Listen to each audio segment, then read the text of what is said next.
channel, Bookworms. Today we are finding out what my August TBR is going to be. Before this, if you've watched my Witch Casket unboxings, I will leave a link in the cards and in the description. I said that I was going to do a TBR list using the Herbology Oracle deck that we got in May, I believe. And the time has come where I am going to let the cards decide my fate and pick the books that I'm going to be reading in August. I am hoping that it's going to be a fun month. I'm going away over my birthday. I will be going off to Belgium for a long weekend, so I might be taking a book with me to enjoy by the pool, so we shall see. But other than that, I'm not really doing much this summer, well, in August. Just working and possibly going to see my granddad. So let's get started. I'm going to shuffle the cards. Let's have a look at them first.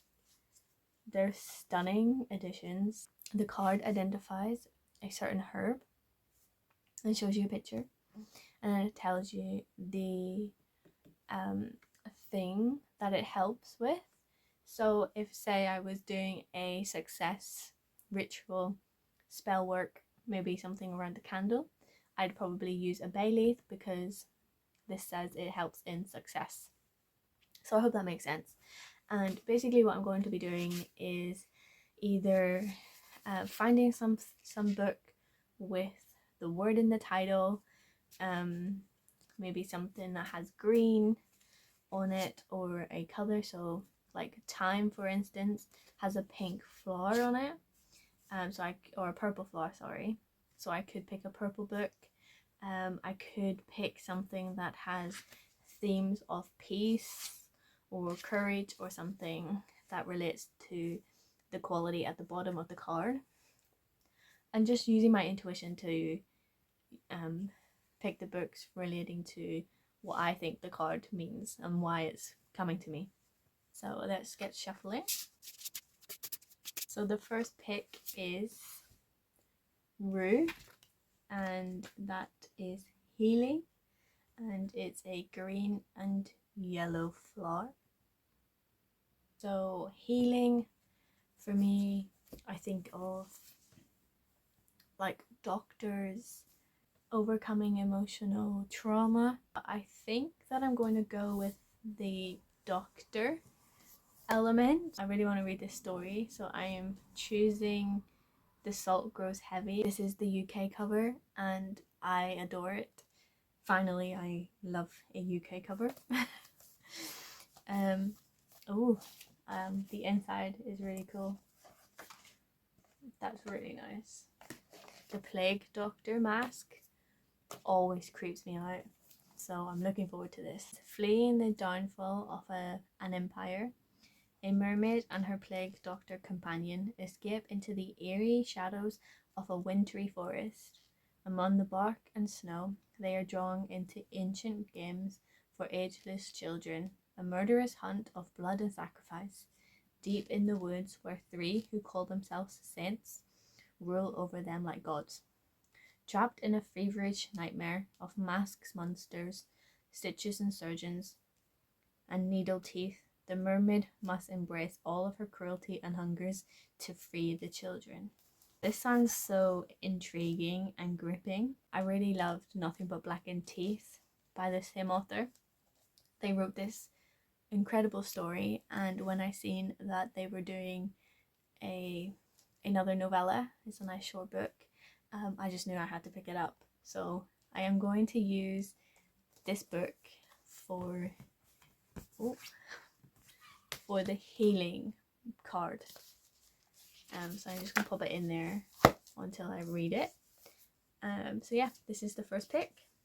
So we'll shuffle again, and the next pick is Fervin, which is a purple plant, and it represents peace. I'm going to pick the Seven Husbands of Evelyn Hugo for this.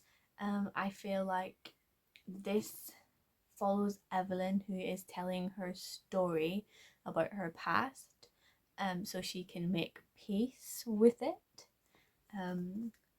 And I'm wanting to read this because I've had it for so long, and I need to read it, get it out of the way. That she's trying to tell this story in her way will bring her some sort of peace. So that I'm hoping will fit that card. But I'll see whenever I get to reading it. To pick 3. So pick 3 is Mullein. I need to learn how to pronounce things. So this herb has a yellow flower and it is for restful sleep. So restful sleep can be something like symbolize death because you're at rest. So for this, I'm going to use the Pallbearers Club by Paul Tremblay, because a pallbearer deals with death and the dead, so they are restfully sleeping. So I think that's a clever way of mixing it with the card. So it says, 1988, Art Barbara is a painfully awkward teenager, underweight, acne-ridden, and bent crooked by scoliosis. I can't say that word. Worse, he has no extra credit to get him into college. So Art starts the Pallbearers Club, mourning for people with no one else to bury them, which introduces him to Mercy Brown. Mercy is into bands, local history, and taking photos of the dead. So I'm looking forward to getting into this one. So the final pick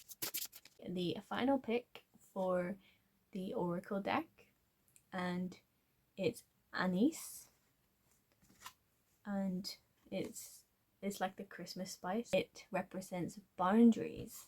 Okay. So for this, I could really use something that talks about invasion. So somebody breaking boundaries, people setting boundaries. So maybe like falling out, friendships ending, breakups. It could be a physical boundary, like a fence or something. Okay. But I think I'm going to go with, don't throw the book. I think I'm going to go with The Cabin at the End of the World by Paul Tremblay again. I am picking this book because it follows a couple who take the child out to the cabin for a nice getaway, and they are met by these strangers who are breaking the boundary between the cabin and the outside, and they force their way inside and hold them hostage, and they have to do something to stop the apocalypse from happening. So I feel like the fact that these strangers are entering a private family's home or holiday is breaking a boundary. So I think this book will definitely fit for this prompt.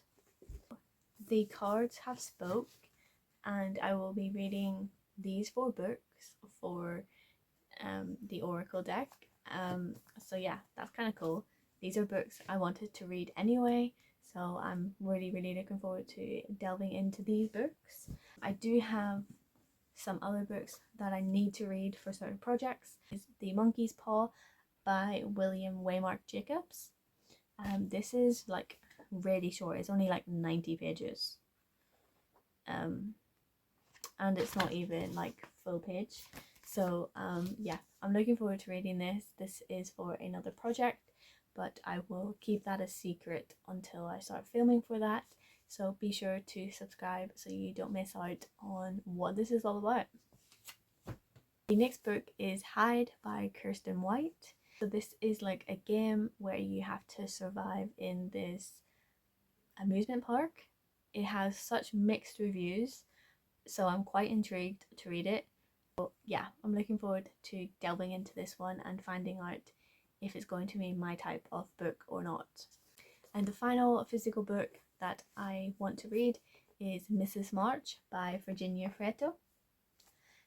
So this again is for another project, and I am really looking forward to this. It has been a recommendation, so I don't know too much about it. I don't want to read the back of this. I'm going into this one blind, as well as the monkey's paw, so you can probably guess a little bit, but it is based on recommendations from somebody, and I'm so excited. This looks so interesting. It is a horror book, and it looks very modern, but I'm intrigued by these cockroaches. So yeah, I feel like this is going to be an interesting read, and I can't wait to delve into it. So this is my physical TBR for August. So thank you so much for watching and staying till the end. If you're still here, let me know in the comments what you're reading. I'd love to know. So again, thank you so much for watching, and I hope to see you again soon. But until then, keep your pages turning and embrace the darkness. Bye.